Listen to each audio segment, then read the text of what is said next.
Hello everyone and welcome back to Bascar Bricks. My apologies for a little bit more of a makeshift setup for today, but today I'm going to be reviewing one of the new Star Wars sets. This is 75314, the Bad Batch Attack Shuttle with 969 pieces. This is of course based off of the Bad Batch TV show, which I enjoyed quite a bit, a good probably 7 out of 10 TV show. And of course this is off of that show, so if you have not seen it, I would not spoil anything, nor does this spoil really much. But I would recommend you at least are a little bit familiar with the kind of stuff that we're going to be taking a look at here.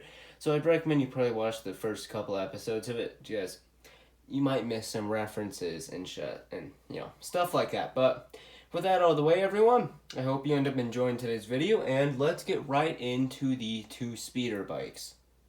Alright everyone, let's start off with the Imperial Bark Speeder, and besides the color swap, this is nearly identical to the one from 501st Legion Clone Troopers, which is this one here.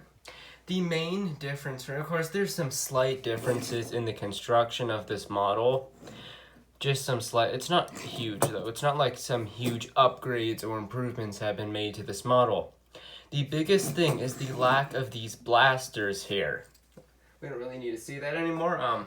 So I don't understand that. Now you could say Lego did that so you can put clips there, but personally I think it's kind of lazy.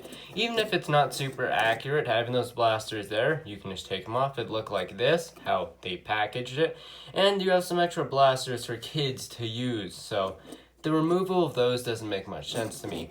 If you don't like stickers, this is not the Bark Speeder for you. One big piece of 3 stickers and one on the front there. But I actually kind of like this thing. I mean, honest, 501st Legion Clone Troopers has grown on me quite a bit, so this has as well. It's a bit goofy, it's a bit comically large, but it's more than good enough for a kid to have some fun with it, and really, that's all that matters. Now we're going to take a look at the next thing here, which is not just a almost repurposing of another vehicle. This is I don't know the correct canonical name for this. This is the lime green speeder, which we see in a couple of the episodes. Okay, I won't spoil which ones they do come in. Now this actually does come with a weapon clip, or at least a noticeably intentional one right there in the back, which is nice. I like a lot of the sides on construction details here. A couple of those very nice slope pieces are used in here, like that there. But now this front might be accurate here, but it feels a little awkward for some reason. And I like the use of those pieces. It kind of is for me, just feels like a nice throwback to some of the earlier Imperial Endor speeder models. And those can be a bit of a pain to position. They're probably not even perfect right now. You have 2 stickers on this. Quite a bit sticker heavy on the speeders, and an interesting handlebar piece used there. I don't have too much to say about this. I'm pretty pleased with this. For some reason, that front is just not growing on me. Honestly, I might actually like the Imperial Bark Speeder just a little bit better. Now, of course, it is monstrous compared to that one, so. Yep, everyone, that is those 2 quick builds out of the way. Next, let's go take a look at the Bad Batch Shuttle itself. Alright, everyone, so let's take a look at the Bad Batch Shuttle. First, talk about this kind of crude and not very detailed stand, but, it's fine. I don't really care. Now, why I'm doing this is to do with these wings. Because here's what they look like underneath. Honestly, if you want to put this on display, I would highly recommend you make a stand for it. On top of that, it gives you a great place to display the minifigures with it. Now, but let's take a look at this wing. That's a very nice piece, and the angle here is very, very nice. I like that shaping. You can fold it all the way up there. It doesn't look terrible. Lego did a decent job making it look somewhat presentable. There's a lot of anti-studs in this set, so. The other wing is just about identical, just besides being on the other side. I love this part. Just that little bit of studs goes a long way. Love that as well. Now, the cockpit here. Also, just something kind of funny. You can actually move that. Not a play feature, just kind of a weird design quirk. Lovely detail on the sides here. Now, this printed canopy is probably the biggest issue with this set. Why? It's not terrible. Those are just kind of small, aren't they? little bit funny. Now, a lot of sand blue on this set we found out that is actually fairly accurate. Got some lights and other little bit of detailing over it. Let's finish the exterior before we go into the interior. I don't know why they made you put a bunch of 1x1 cheese slopes there. Don't understand, but it looks nice. Like all that detail. And honestly, despite there being anti-studs, Lego actually did a pretty decent job making that side look pretty presentable, which I'm pretty happy with. At the back here, we have a little bit of a turret right there. Just a little bit of extra detail, which I can appreciate. On the back here, you have some of these pieces here, stickers. Now, in terms of the exterior, all 4 of these have stickers, but luckily, if you're not a fan of stickers, you really don't have to use them there. I guess you could close this up, but where are you going to want that? Yeah, just leave those open. And I think that might be an engine or some sort of light. My apologies for my finger there for a second. And honestly, from a visual, considering this is a toy, I think Lego did a pretty good job. Oh, speaking of toy, underneath here, let's apologize for my finger there again. Some stud shooters. I'm sorry, flick fire missile. Spring-loaded shooters. Geez, took me a second there, didn't it? But those are very well hidden, honestly. If you're going to display this model, unless you're going to be seen underneath it, which gives you a quick glimpse of that there, yeah, not really going to be an issue there. Now, with that out of the way, everyone, let's go take a look at the interior. Now, here's something kind of interesting. This canopy actually has the ability to move up just a little bit, not enough to really do anything. So, you're going to want to lift all of this up. My apologies for that jump cut, everyone. An airplane just flew right over and I just realized forgot to mention these little things. A little of a Technic piece there on the barrel of the blaster. Nice. Now here's the interior. I don't know why Lego did that. I don't know why they used those yellow pieces. If that is actually accurate, let me know. I don't think it is. Here we have our one control console in the entire set. You can put a minifigure right there and then another right there. This cockpit fits 2 figures up here in the front. Nice tan seats.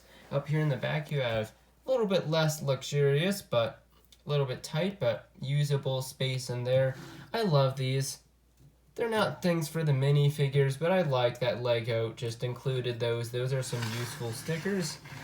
And the only stickers that I think that, even if you don't like stickers, you should still use one way or another. Here we have, is one of the only kind of truly good uses of space in here. We have this little containment unit, you can take out and maybe even put something else in there. Fold that back in, a little spot for a blaster. Now, as you can see here, space is not used very well. Honestly, one of the main problems is that you used a hinge on here. They didn't need to do that, honestly. We could have used that space for some more stuff, but what is here, there isn't too much to complain about. You have some good use of space right there, and the detail is fine. Yeah, but actually something interesting, I think that might be a light. Like, look where it comes in, kind of just about where the minifigures might be sitting. Did Lego actually include a light in one of their ships? Think they might have, but yeah, and it's very easy. That makes it extremely easy to access. The interior goes on easy. Overall, I'm gonna be honest, I really enjoy this model. I think it's pretty well built. It was fun to build. Of course, you can see the only downfall is sometimes you have to push down the canopy there because, like I said, it is on. You can see a little bit of a hinge there. So overall, I enjoyed this model a lot. So let's get on to the arguable best part and most exciting part, the minifigures. Alright, so let's get right into the minifigures with the Gonk droid, technically an official member of the Bad Batch. This is a mostly dark gray Gonk droid with some fancy feet there. Now, jokes aside, this isn't the best Gonk droid ever. I would prefer that to just be tiled off. It's fine. A neat little addition. I don't know if Lego, chances are Lego do not know about Omega, so they just need something else to put in there. So, yeah, kind of a neat little addition. Now, can't really complain about that. Now, let's get into the proper minifigures. Let's start with the kind of more enemy, depending on more in the show. This is Crosshair in his Imperial getup. I'm gonna be honest, this is a little bit of a boring minifigure, but I think it accurately represents the character. Just a long standard blaster, that's fine.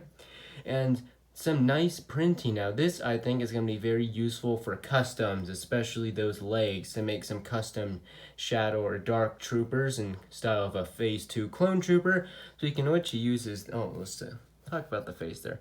Very, very nice face. I actually really like that. I think that's a scar there. And I'm pretty happy with that head. So, of course, he is bald, as we all know. So, mostly. So, I think that's pretty. I don't think that's good for him to have no hair.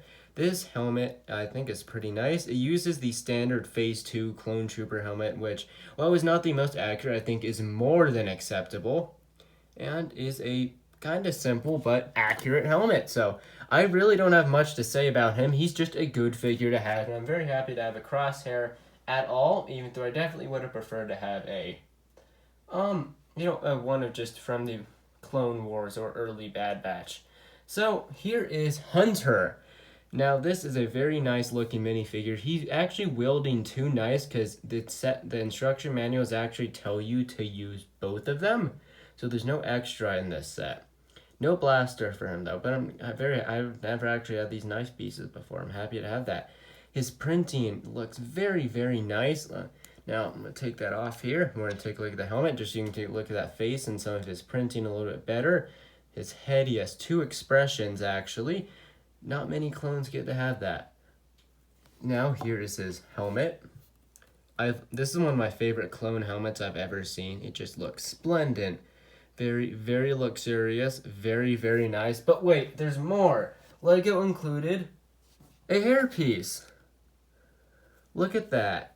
How lucky are we that Lego did that?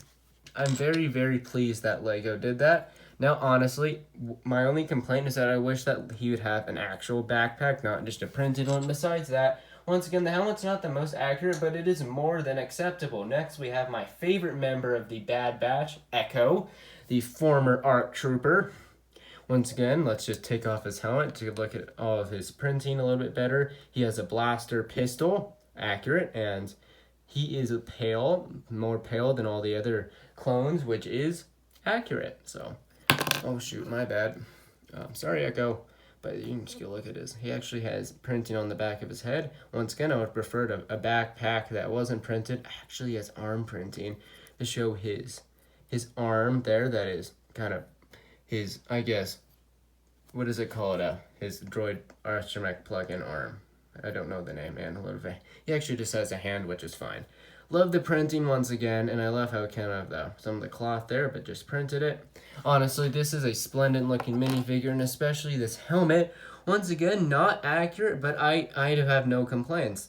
I know Lego probably considering that they probably weren't gonna go through with it, making everyone an as truly accurate helmet. Honestly, I'm more than happy with that, with the helmets for him. Next, we have someone who actually does have a custom helmet. This is Tech. Tech is a great character and minifigure here. Once again, we're going to take off that helmet so we can go back to it in a second. Tech here has very unique printing, but very nice printing. He has these kind of blasters that a lot of other Mandalorians like Sabine have had. He actually has a face without goggles, and he actually has a backpack. Why don't the others have that? Little bit of an antenna. So, once again, we are very, very pleased, as I am, that we get a helmet for hair. He does have a helmet too, but some nice hair. Looks a little silly, but probably the best thing that Lego could have done for him. That is a very, very nice minifigure with an even more incredible helmet. Well, it looks a little bit goofy because minifigures are disproportioned. The fact that Lego did this just looks incredible. Honestly, I actually thought that the visor is going to be able to go down. Slightly disappointed that it doesn't, but no really true complaints here. This is just a wonderful, wonderful looking helmet, and to give you a quick glance of him with it on there. So really, Lego put a lot of work into that Tech figure. Next, we have arguably one of the most controversial ones. This is Wrecker. That is an interesting use of that pistol for his heavy blaster. And he uses this big piece to try to make him look bigger. Of course, this is not even close to correct size on what he'd normally be, because he's actually a little bit shorter than a lot of these guys, because these helmets have that little fin on top. But honestly, I'm not really that mad about that. I don't really care. Very, very nice printing, though. Look at that. Look, we're gonna look at his face again in a sec, but look at that helmet. Oh my, look how white that is. Oh my gosh, how is Lego keeps fudging up colors. Like, look at that printing on the arms of that Spider-Man. And then look at that. That is near perfect white. Lego needs to do more of that. And there's some of that printing over there. There's a printing right there. Now this just makes him look a little bit bigger, which is something. Look at that face. That is a great wrecker head. I'm very, very pleased. So the minifigures, at least for me, are probably be my favorite part here of this set. So I really do enjoy the selection that Lego gave us. Now let's go on to the overview. Alright, so there was a lot of good that I talked about in this set. Sometimes I can be a little bit more negative, but generally I really like this set. I think especially since I thought I'd like it a little less with that speeder, but 501st Legion Clone Troopers has generally grown on me quite a bit. There is one downside to this set. It doesn't have to do with the stuff that is included here. It has to do, very sadly, with the price. $100. This is not $100 worth of stuff. But with that said, I don't regret my purchase, though. That is just, $100 is just not worth it to those who may not be as enthusiastic about this set. I did forget to say this, but Wrecker has an Iron Man helmet, so my apologies for missing that. So, yeah, honestly, I would really only recommend this set to those who have watched and really enjoyed The Bad Batch. If you haven't, the price is not worth it for you. I think that's really just it. But definitely, if you love The Bad Batch, you're going to really like this set, despite it being a toy. Honestly, I think this is a good display model. It's good for collectors. The minifigures are great. And I think this set is going to hold some real long-term value because of all those minifigures. So I'm glad that I bought it and get some really unique clones to a clone army if you're into that. So overall, I like this set. So let me know your thoughts on this in the comments below. And I do hope to see you in my next video.